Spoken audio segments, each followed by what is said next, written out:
Once again, the annual Prospect Food Drive came to provide for the Mount Prospect and Arlington Heights community this holiday season.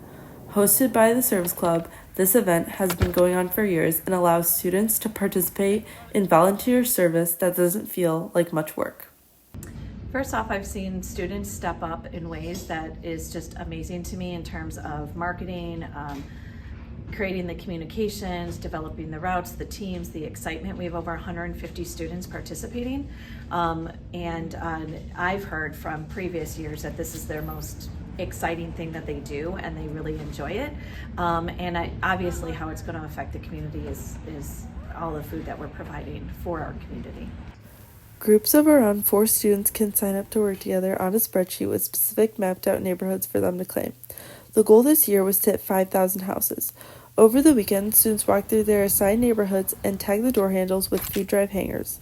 These hangers have information about what to donate and when to put the food out. This method of collecting food was intended to make it easier for the donors because all they have to do is set out the bags of canned goods on their front porches. The next weekend, after tagging, groups go back out to their claimed neighborhoods to collect any donations that were set out for them.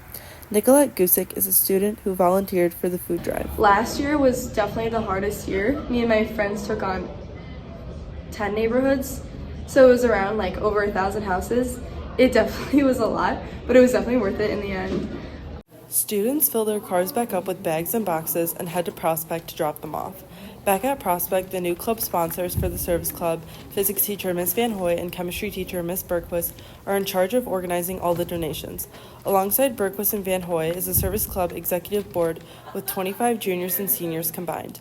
Within the 25 students, they each get split up into teams consisting of specific specialities. Teams can be in charge of marketing, social media, communications, and for the food drive, there's a whole separate team.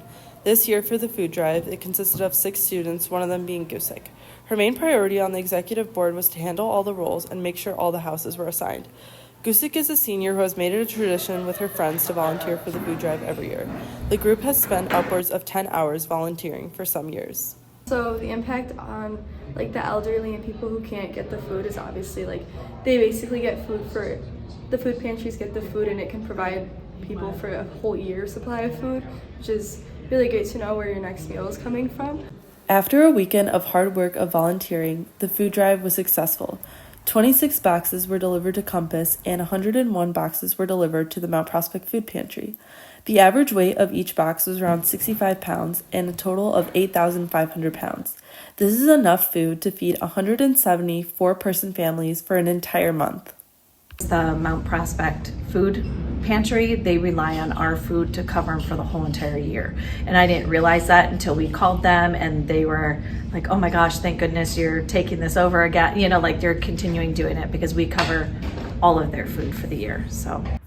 Alongside feeding families, the rest of the food is stored in the City Hall right by the library, and families are given a specific budget to grab food from the shelves as if it were a real grocery store.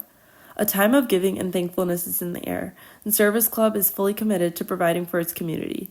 Van Hoy and Berquist plan on continuing this tradition for years to come. This is Imherr and Amelia Maslowski signing off for Night TV.